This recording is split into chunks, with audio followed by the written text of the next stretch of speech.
کا رونا یا رونے والی شکل بنانا اللہ کو اتنا بھلا اور اچھا اور پیارا لگتا ہے، اللہ پاک فرشتوں سے فرماتے ہیں اس کی دعا نہیں قبول کرے، اس کی دعا قبول نہیں کرتے۔ یا ایھا الذین آمنوا، اے ایمان والو، کتب علیکم الصیام، روزے تم پر فرض کیے گئے ہیں، کما کتب علی الذین من قبلکم، جیسا کہ تم سے پہلوں پر بھی فرض کیے گئے، لعلکم تتقون، تاکہ تم متقی بنو۔ دوسرا پارہ سورۃ البقرہ کی یہ آیت ہے جس میں اہل ایمان سے تین باتوں کی تعلیم، تین باتوں کا حکم دیا جا رہا ہے۔ پہلی بات فرضیت صوم رمضان، کہ رمضان المبارک کے روزے فرض ہیں، نماز کی طرح، حج کی طرح۔ دوسری بات تسلیت المسلمین، مسلمانوں کے لیے تسلی کہ روزے محض تم پر فرض نہیں کیے گئے، تم سے پہلے جو امتیں گزری ہیں ان پر بھی روزے کیا تھے؟ فرض تھے، کما کتب علی الذین من قبلکم۔ اور تیسری بات فرضیت مقصد صوم رمضان، مقصد فرضیت صوم رمضان، رمضان المبارک کے روزوں کی فرضیت کا مقصد کیا ہے، فلسفہ کیا ہے، روح کیا ہے، کیوں اللہ نے روزے فرض کیے؟ تو اللہ پاک فرماتے لعلکم تتقون، تمہیں متقی بنانا مقصود اور مطلوب ہے۔ متقی بنانے کے لیے تم پر رمضان المبارک کے روزے فرض کیے ہیں۔ یہ تینوں باتیں انشاءاللہ العزیز بشرط زندگی اگلے جمعہ المبارک کے خطبے میں آئیں گی، جو کہ رمضان المبارک کا پہلا جمعہ ہوگا۔ پچھلا گزشتہ جمعہ المبارک کا خطبہ وہ رمضان المبارک کی تیاری کے عنوان پر تھا کہ اللہ کا مہینہ مہمان بن کر ہمارے پاس آ رہا ہے۔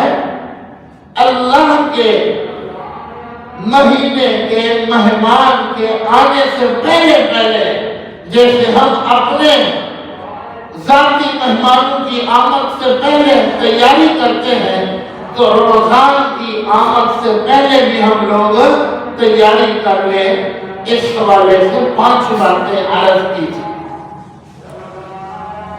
اور آج کا جمعہ المبارک کا خطبہ جس کا موضوع، مضمون، عنوان ہے رمضان المبارک کا نصاب، رمضان المبارک کے شیڈول، اللہ اور اس کے رسول صلی اللہ علیہ وسلم نے رمضان المبارک کے حوالے سے ہمیں کیا کیا تعلیمات، کیا کیا ہدایات اور کیا کیا ہمیں احکامات دی ہیں، وہ کون سے مخصوص اعمال اور عبادات ہیں جو رمضان کی نسبت سے ہمیں دیے گئے۔ رمضان المبارک کا نصاب، رمضان المبارک کا شیڈول یاد رکھ لیجئے۔ رمضان المبارک کا مہینہ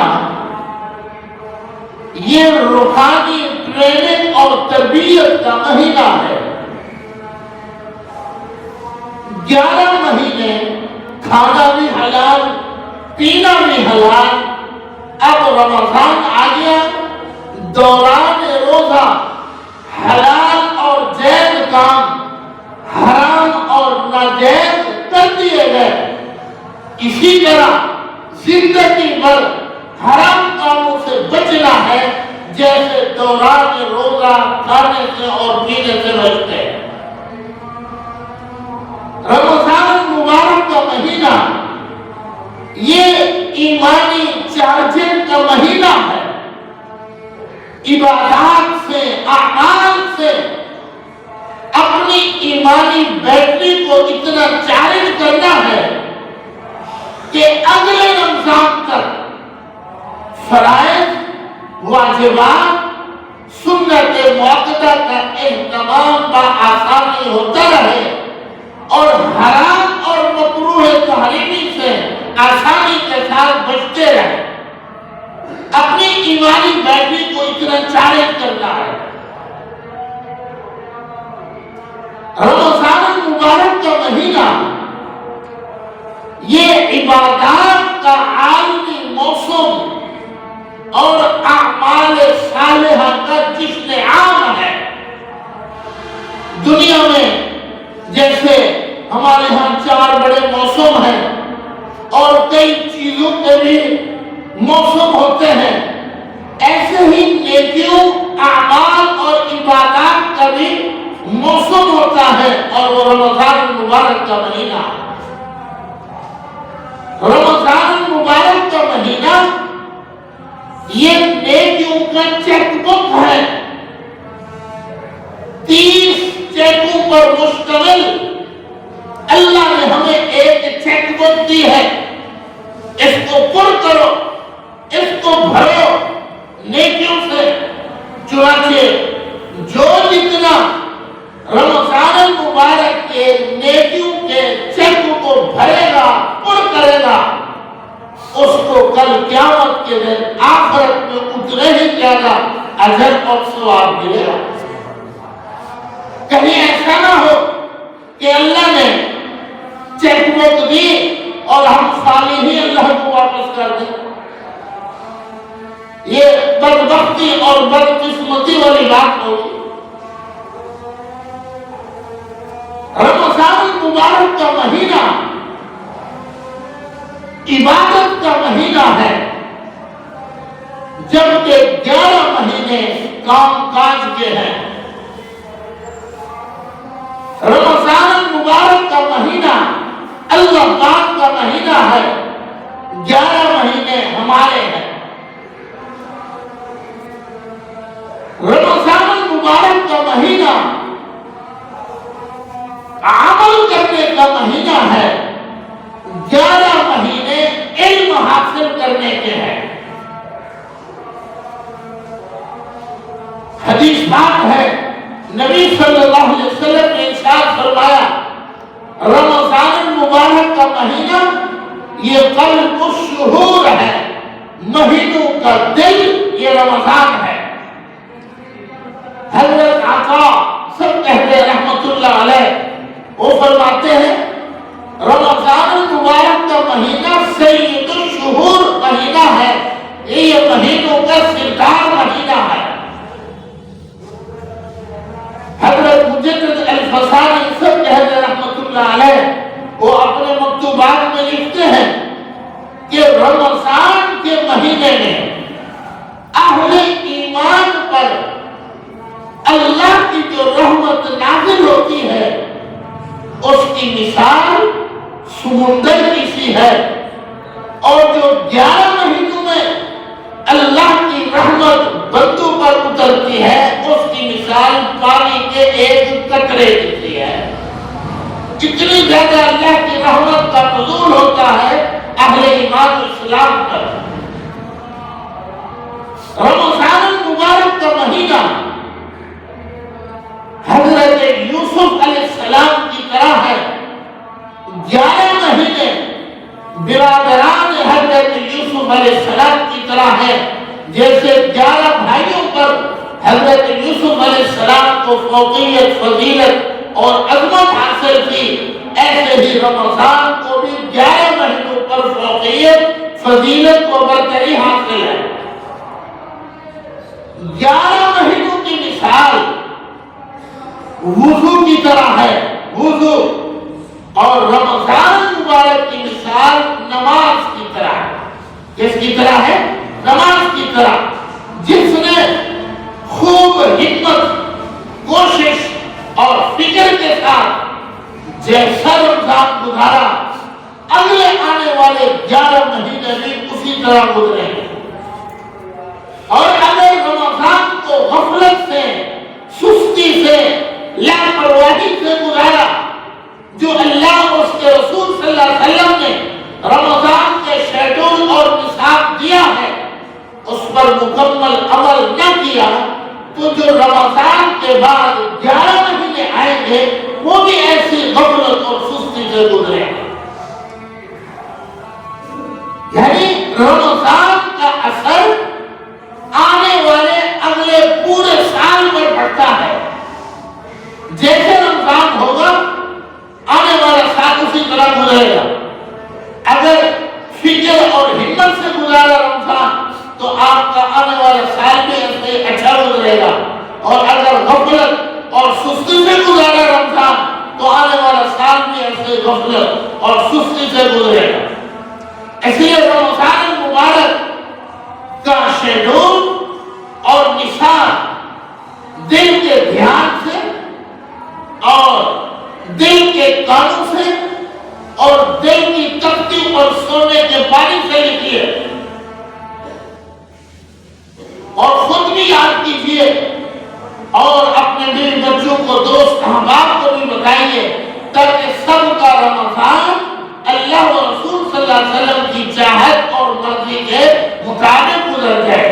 سب مسلمانوں کے 100/100 نمبر آئے، سب مسلمانوں کی مغفرت بھی ہو جائے اور دوزخ سے نجات بھی ہو جائے، سب مسلمان اللہ کی 100% رحمت کا مورث اور حقدار اور مستحق بن سکے۔ دنیا میں دینی تعلیم بھی دی جا رہی ہے، اور اصلی دنیاوی تعلیم بھی دی جا رہی ہے۔ پرائمری ہے، مڈل ہے، میٹرک ہے، آگے کلاسیں ہیں، اسی طرح حفظ ہے، تجوید ہے، قرات ہے، درس نظامی ہے، افتاء ہے، ہر ایک کا نصاب ہے، ہر ایک کا کیا ہے؟ نصاب ہے۔ جو طالب العلم اس نصاب کو پڑھ کر، سمجھ کر، یاد کر کے امتحان میں کامیابی حاصل کرتا ہے، تو مدرسے والے، سکول والے ایک بہت بڑے اجتماع میں اس کو سند اور ڈگری دیتے ہیں کہ فلاں بن فلاں نے محنت سے یہ ڈگری حاصل کی، اس کو سند دی جا رہی ہے۔ ایسے ہی رمضان کا بھی ایک شیڈول اور نصاب ہے، جو اس کے مطابق گزارے گا۔ عید الفطر کا دن ہوگا، یکم شوال کا دن ہوگا، لاکھوں کروڑوں اربوں کھربوں مسلمانوں کا اجتماع ہوگا، اور اس اجتماع میں نصاب کے مطابق رمضان گزارنے والوں کو اللہ تعالیٰ سند عطا فرمائے۔ سند، وہ سند کیا ہے؟ اللہ پاک فرشتوں سے پوچھیں گے، اے فرشتوں بتاؤ اس مزدور کی کیا مزدوری ہے جس نے اپنا کام پورا کر دیا؟ تو فرشتے کہتے ہیں اللہ اس کو صلہ اجر پورا دیا جائے۔ تو اللہ پاک مسلمانوں کی طرف مخاطب ہو کر فرماتے ہیں، اے میرے بندو، رمضان کے روزوں اور تراویح کی برکت سے میں نے تمہارے سب گناہ معاف کر دیے۔ تم نے مجھے خوش کر دیا، تم نے مجھے خوش کر دیا، اب تم بھی خوش ہو کر، راضی ہو کر جاؤ۔ میری عزت کی قسم، آج کے اس اجتماع میں جو عید کا اجتماع ہوگا، یہ سند اللہ پاک دے رہے ہیں جنہوں نے نصاب کے مطابق رمضان گزارا ہوگا، ہر ایک کو نہیں۔ تم نے آج آخرت کے بارے میں مجھ سے جو سوال بھی کیا میں قبول کروں گا، اور دنیا کے بارے میں جو سوال کرو گے وہ میں تمہاری مصلحت پر نظر رکھوں گا، مناسب سمجھوں گا تو دے دوں گا، نہیں تو نہیں دوں گا، اور میری عزت میرے جلال کی قسم میں تمہیں کبھی کافروں پر رسوا نہیں کروں گا۔ یہ سند ملتی ہے عید کے دن ان کو جو نصاب اور شیڈول کے مطابق رمضان گزارتے ہیں۔ اس سند کو بھی یاد کیجیے اور اب نصاب اور شیڈول سمجھیے رمضان المبارک کا جو اللہ اور اس کے رسول صلی اللہ علیہ وسلم نے ہمیں عطا فرمایا۔ اب ساری آیات اور احادیث نہیں پڑھی جا سکتی، وقت کم ہوتا ہے جمعہ کے دن، تو میں نمبر گنواؤں گا اور آپ نے ان نمبروں کو یاد کرنا ہے، ان نمبروں کو یاد کرنا ہے۔ رمضان المبارک کا نصاب، رمضان المبارک کے شیڈول، اس حوالے سے پہلی بات جو اللہ اور اس کے رسول صلی اللہ علیہ وسلم نے ہمیں دی وہ ہے گناہوں سے بچ کر روزہ رکھنا۔ بولے سارے کیا ہے؟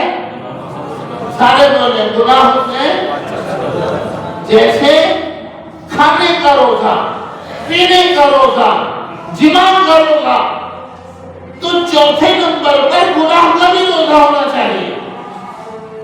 آنکھوں سے بدنظری نہیں کرنی، کانوں سے گندی باتیں نہیں سننی، زبان سے گالی گلوچ گانا نہیں گانا، دل میں غیر اللہ سوى اللہ نہ ہو، حسد کینہ بغض عناد تکبر نہ ہو، دماغ میں غلط پلانے، کسی کے حوالے سے غلط نہیں سوچنا، ہاتھ ہے اس کو بھی روزہ رکھوانا ہے، یہ ہاتھ کسی کو ظلم نہ کرے، غلط ناپ لینا، غلط تول لینا، غلط وزن نہ کرے،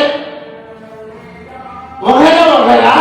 جیسے کھانے پینے جماع کا روزہ ہوتا ہے، کھاتے بھی نہیں پیتے بھی نہیں، جماع سے بھی بچتے ہیں، تو ایسے ہی اللہ اور اس کے رسول صلی اللہ علیہ وسلم نے جو ہمیں رمضان کا نصاب عطا فرمایا، اس حوالے سے پہلی بات یہ ہے کہ گناہوں سے بھی بچنا ہے۔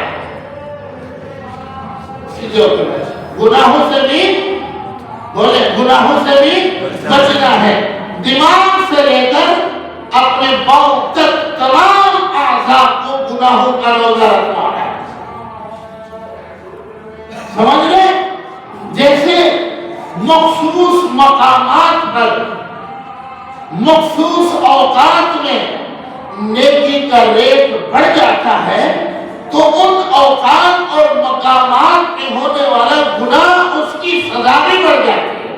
یاد رکھیے رمضان مبارک کا مہینہ وہ مخصوص اوقات ہے، آپ ایک فرض پڑھیں گے اجر اور ثواب 70 فرضوں کے برابر ملے گا۔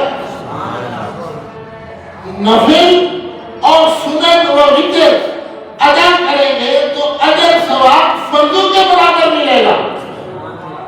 تو اگر رمضان میں جیسے نیکی کا ریٹ بڑھ جاتا ہے، تو رمضان میں گناہ کریں گے تو یاد رکھیے 11 مہینوں کی بنسبت رمضان میں ہونے والے گناہ کی سزا بھی بڑھا دی جاتی ہے۔ سمجھ لیں؟ بیت اللہ شریف ہے، مسجد نبوی ہے، مسجد اقصی ہے، بیت اللہ شریف وہ مخصوص مقام ہے جہاں پر ایک نماز پڑھیں گے 1,00,000 نمازوں کا ثواب ملے گا۔ مسجد نبوی میں ایک نماز پڑھیں گے 50,000 نمازوں کا ثواب، اور مسجد اقصی میں ایک نماز پڑھیں گے 25,000 نمازوں کا ثواب ملے گا۔ اور اگر انہی مقامات پر کوئی بندہ گناہ کرے تو پھر اس گناہ کی سزا بھی بڑھا دی جائے گی، جیسے نیکیوں کا اجر بڑھا دیا گیا۔ سمجھ رہے؟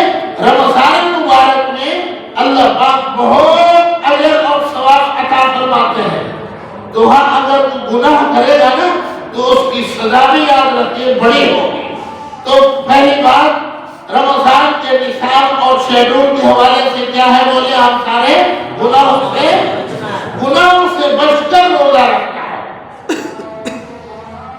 جیسے کوئی مریض ڈاکٹر کے پاس جائے اور ڈاکٹر مریض کا نبض چیک کرے اور ڈاکٹر کہے بڑا گوشت، مرغے کا گوشت، پراٹھا وغیرہ وغیرہ آپ کے لیے منع ہے، آپ کے لیے نقصان دہ ہے، تو بتائیں ایک حکیم اور ڈاکٹر کے کہنے پر حلال اور جائز اور پاکیزہ چیزیں چھوڑ دیتے ہیں کہ نہیں چھوڑتے؟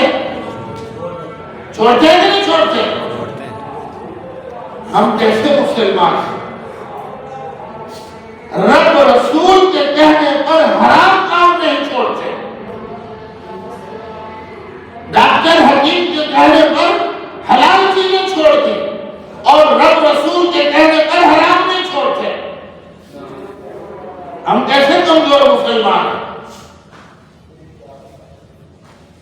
بخاری شریف کی حدیث ہے، حضرت ابو ہریرہ رضی اللہ تعالی عنہ راوی ہیں، نبی صلی اللہ علیہ وسلم نے ارشاد فرمایا من لم يدع قول الزور والعمل به فليس لله حاجة ان يدع طعامه وشرابه۔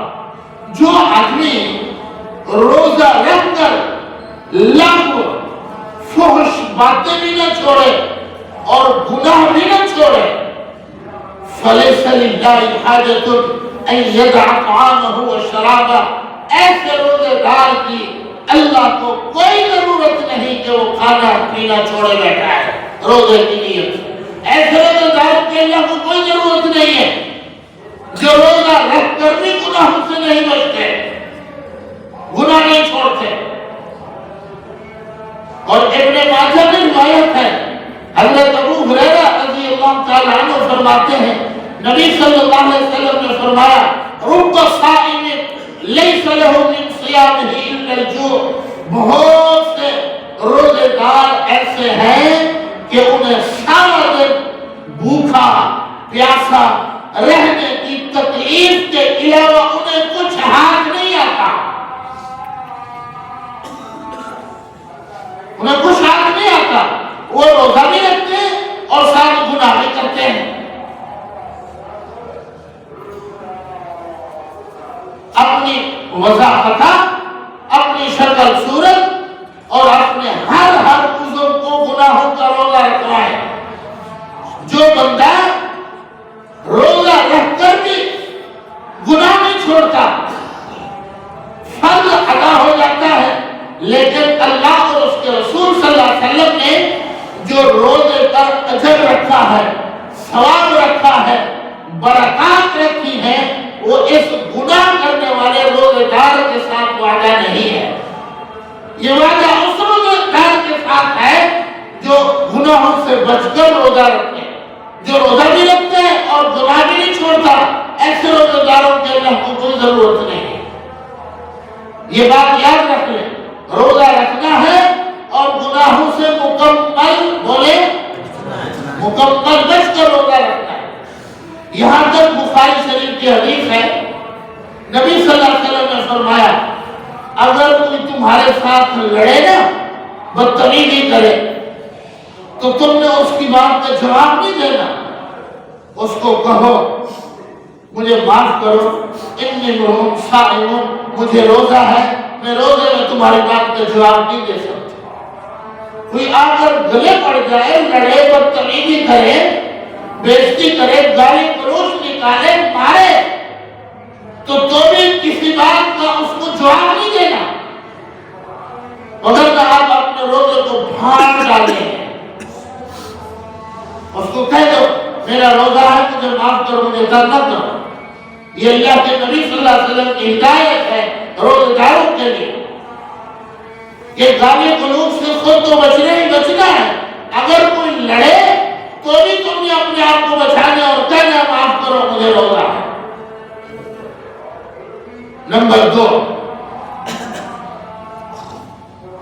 بہقی میں روایت ہے اور ترمذی میں بھی حدیث ہے، حضرت سلمان فارسی سجدہ رضی اللہ تعالی عنہ راوی ہیں، نبی کریم سرور دو عالم صلی اللہ علیہ وسلم نے ارشاد فرمایا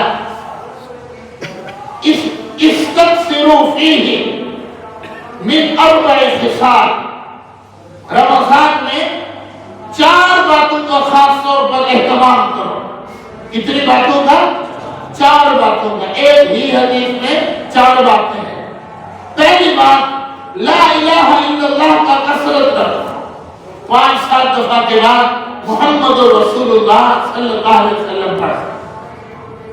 نمبر 2، استغفار کی کثرت سے رکھو، گناہوں کی معافی کے تصور کے ساتھ استغفر اللہ استغفر اللہ، دل میں یہ ہو یا اللہ مجھے معاف کر دے، یا اللہ مجھے معاف کر دے، استغفر اللہ استغفر اللہ استغفر اللہ، 4-5 دفعہ کے بعد پورا کلمہ پڑھ لو، ربی من کل ذنب واتوب الیہ۔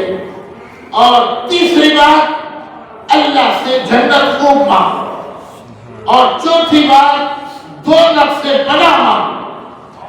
دنیا میں ہم گرمی سردی تکلیفیں دنیا کی برداشت نہیں کر سکتے، تو قبر کی اور دوزخ کی بھی تکلیفیں ہم برداشت نہیں کر سکتے۔ حدیث پاک میں آتا ہے جو سب سے کم درجے کا دوزخی ہوگا نا، سب سے کم درجے کی سزا جس کو دی جائے گی وہ یہ ہوگی کہ اس کے دونوں پاؤں کے نیچے آگ کے 2 انگارے رکھے جائیں گے، آگ کے 2 انگارے، اور ان انگاروں کی وجہ سے کھوپڑی میں محفوظ دماغ ایسا کھولے گا، ابلے گا جیسے ہڈیاں کے ابلنے کی آواز ہوتی ہے، اور وہ یہ سمجھ رہا ہوگا کہ سب سے زیادہ عذاب مجھے ہو رہا ہے، حالانکہ سب سے کم عذاب اس کو ہو رہا ہے۔ یہ سب سے کم عذاب ہے جس کو دوزخ میں ہوگا، اس کے دونوں پاؤں کے تلوؤں کے نیچے آگ کے 2 انگارے رکھے جائیں گے، ہڈیوں کی طرح دماغ کھولے گا۔ ہم برداشت کر سکتے بولے؟ نہیں کر سکتے، تو کام بھی ایسے نہ کریں جو دوزخ کی طرف ہمیں لے جائے۔ اور دوسرے نمبر پر رمضان میں خوب اس سے پناہ مانگے، خوب پناہ مانگے۔ تو 4 کام یہ ہو گئے، لا الہ الا اللہ کی کثرت، استغفار کی کثرت، جنت خوب مانگنی ہے، اور دوزخ سے خوب پناہ مانگنی ہے، اور پہلا کام گناہوں سے بچنا ہے۔ کتنے ہو گئے؟ 5 کام۔ 6واں کام، حدیث پاک میں آتا ہے اہتمام دعائیں خوب مانگنی ہے، رمضان میں خوب دعائیں مانگنی ہے۔ حدیث پاک ہے، نبی صلی اللہ علیہ وسلم نے فرمایا رمضان میں اللہ سے دعا مانگنے والا نامراد ناکام نہیں ہوتا، جو مانگتا ہے اللہ پاک قبول بھی فرماتے ہیں۔ طبرانی میں اور ترمذی میں حدیث ہے، نبی صلی اللہ علیہ وسلم نے ارشاد فرمایا یستجیب فیہ الدعاء، رمضان میں روزے داروں کی دعا اللہ پاک قبول فرماتے ہیں۔ اور ایک اور حدیث ہے ترمذی میں، نبی صلی اللہ علیہ وسلم نے فرمایا ثلاثۃ لا ترد دعوتهم الصائم حتى يفطر، والامام العادل ودعوت المظلوم۔ 3 آدمی کی دعا رہا نہیں جاتی، 3 آدمی کی اللہ پاک قبول فرماتے ہیں۔ پہلا یہی روزے دار ہے، جب تک یہ شام کو افطاری نہیں کرتا جو دعا مانگتے ہیں اللہ پاک قبول فرماتے ہیں۔ اور دوسرا نیک عادل بادشاہ، اور تیسرا مظلوم آدمی، جو بھی دعا مانگتے ہیں اللہ پاک قبول فرماتے ہیں۔ اور ایک اور حدیث میں آتا ہے جو حاملین عرش فرشتے ہیں اللہ پاک ان کو فرماتے اپنی عبادت اپنی ڈیوٹی چھوڑو، امت محمدیہ علی صاحب الصلاۃ والسلام کے روزے داروں کی دعا پر جا کر آمین کہو۔ چنانچہ روزے دار جو دعا مانگتے ہیں ان کی دعاؤں پر کوئی آمین کہے نہ کہے، حاملین عرش فرشتے آئے ہوتے وہ آمین کہتے ہیں۔ تو روزے دار دعا مانگے، معصوم مخلوق اس پر آمین کہے، بتائیں قبول ہوگی نہیں ہوگی؟ ضرور قبول ہوگی۔ اور ایک بات یہ بھی یاد رکھ لیجئے، ہم لوگ نا امید بہت جلدی ہو جاتے ہیں۔ ایک دفعہ 4 دفعہ 10 دفعہ دعا مانگی، دیکھا قبول نہیں ہوئی، ناامید ہو جاتے، میری تو دعا اللہ سنتا ہی نہیں، میری تو دعا اللہ قبول ہی نہیں کرتا۔ حدیث پاک میں آتا ہے نبی صلی اللہ علیہ وسلم نے فرمایا دعاؤں کی قبولیت کی 3 صورتیں ہیں۔ کتنی صورتیں ہیں؟ 3 صورتیں۔ ایک یہ کہ جو آپ نے مانگا وہی مل گیا، جو مانگا وہی مل گیا، اور نمبر 2 آپ نے اللہ سے مانگا کچھ اور اللہ کے علم میں قضا قدر میں کوئی آفت، کوئی مصیبت، کوئی تکلیف لکھی ہوئی تھی، اور آپ دعا مانگ رہے ہیں اللہ گاڑی چاہیے، نوکری چاہیے، دعا یہ مانگ رہے ہیں، اور اللہ کے علم میں کوئی آفت لکھی ہوئی تھی، اب اس دعا کی برکت سے وہ مصیبت اور آفت ٹل گئی، دعا قبول ہو گئی، لیکن صورت مختلف ہے۔ بندہ کہتے ہیں دعا قبول ہی نہیں ہوئی، سمجھ رہے؟ اور تیسری صورت حدیث پاک میں آتا ہے اللہ پاک دنیا میں قبول نہیں فرماتے، آخرت کے لیے ذخیرہ رکھتے ہیں۔ یہ بندہ جب جنت میں جائے گا تو قسموں قسم کی نعمتیں دیکھے گا، یا اللہ یہ کس عمل کا بدلہ؟ اللہ پاک ایک ایک دعا گنوائیں گے، یہ تم نے دعائیں مانگی تھی اور یہ ہم نے قبول کی تھی دنیا میں، اور یہ نہیں کی تھی، آج کے لیے ذخیرہ ہے۔ تو جنتی خوش ہو کر کہے گا کاش کہ دنیا میں میری ایک بھی دعا قبول نہ ہوتی۔ اللہ پاک مجھے یہاں اجر اور ثواب عطا فرمائے۔ ایک اور چوتھی صورت بھی ہے، بعض دفعہ بندہ بیمار، حالات سے متاثر، پریشان ہوتا ہے نا، رونے والی شکل بنا کر یا رو رو کر اللہ سے دعا مانگتا ہے، تو اس کا رونا یا رونے والی شکل بنانا اللہ کو اتنا بھلا اور اچھا اور پیارا لگتا ہے، اللہ پاک فرشتوں سے فرماتے ہیں اس کی دعا نہیں قبول کرنی، اس کی دعا قبول نہیں کرنی۔ اگر فوری طور پر ہم نے اس کی دعا قبول کر لی، یہ بڑا ناقدرہ ناشکر انسان ہے، جس طرح یہ رو رو کر دعا مانگ رہا ہے نا، یہ چھوڑ دے گا، مانگے گا نہیں ہم سے، اس کا رونا ہمیں بڑا پسند ہے۔ تو اللہ پاک کو تو بندے کا رونا پسند ہوتا ہے، اور بندہ کیا کہتا ہے تو جی اللہ ہماری سنتا ہی نہیں، اللہ ہماری دعا قبول ہی نہیں کرتا۔ یہ 4 صورتیں ہیں دعاؤں کی قبولیت کی۔ خوب اللہ سے مانگے، حدیث پاک میں آتا ہے جوتے کا تسمہ بھی ٹوٹے گا تو بھی اللہ سے مانگو، دین مانگے، دنیا مانگے، دنیا کی فلاح کامیابی مانگے، قبر اور آخرت کی فلاح کامیابی مانگے، اپنے لیے دعائیں مانگے، پاکستان کے لیے، 56-57 اسلامی ممالک کے لیے، ہمارے مظلوم بھائی فلسطینی سب مسلمانوں کے لیے دعائیں مانگے۔ آپ کے پاس پیکج ہے دعاؤں کی قبولیت کا، خوب اس سے فائدہ اٹھائیں، اللہ پاک ہم کو توفیق عطا فرمائے۔ 7واں کام حدیث پاک میں آتا ہے، 7واں کام نوافل کا اہتمام کریں۔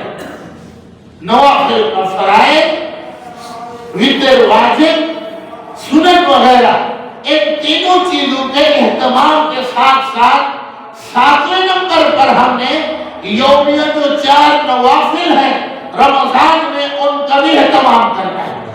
حدیث پاک میں آتا ہے جو آدمی سورج نکلنے کے بعد 2 رکعت نماز پڑھتا ہے اشراق کی نیت سے، اللہ پاک ایک حج اور عمرے کا ثواب عطا فرماتے ہیں۔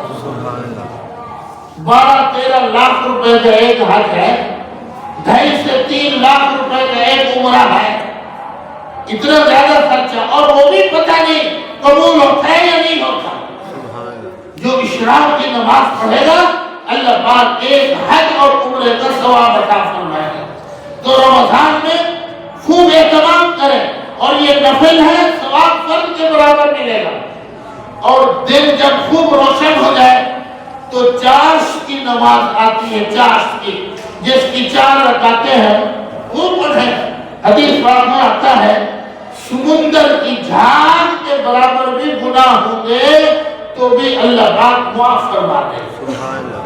ہماری روحانی اماں ام المؤمنین حضرت عائشہ صدیقہ سب کہنے رضی اللہ تعالی عنہ فرمایا کرتی تھی اگر چاشت کا وقت ہو جائے اور ادھر اعلان ہو جائے امی جان آپ کے والد حضرت ابو بکر صدیق رضی اللہ تعالی عنہ زندہ ہو کر دوبارہ دنیا میں آ گئے ہیں تو تب بھی میں چاشت کی نماز کو نہیں چھوڑوں گی۔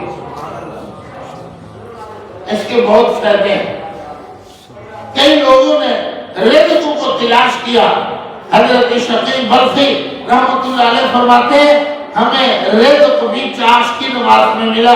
جو چاشت کی نماز کا اہتمام کرتا ہے اللہ پاک اس کو بہت رزق عطا کرتا ہے۔ مغرب کے بعد 6 رکعتیں پڑھی جاتی ہیں نفل اوابین، ان کو کہتے ہیں 6 رکعتیں ہیں۔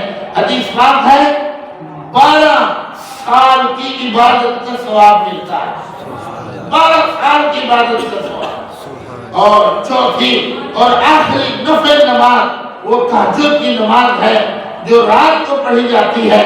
جو پڑھے گا حدیث پاک میں آتے ہیں قیامت کا دن ہوگا اللہ پاک فرمائیں گے کہاں ہیں وہ لوگ جن کے پہلو جسم بستر سے راتوں کو جدا رہتے تھے؟ تھوڑے سے لوگ کھڑے ہوں گے۔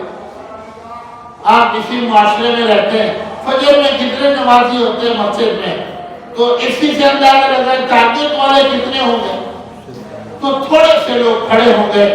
اللہ پاک فرمائیں گے بغیر حساب اور کتاب کے تو جنت میں چلے گا۔ تہجد والوں سے اللہ حساب نہیں لے گا۔ اگر تو چاہتا ہے اللہ میرے سے حساب کتاب نہ لے، اور اسی طرح بہت فائدے ہیں تہجد کی نماز کے۔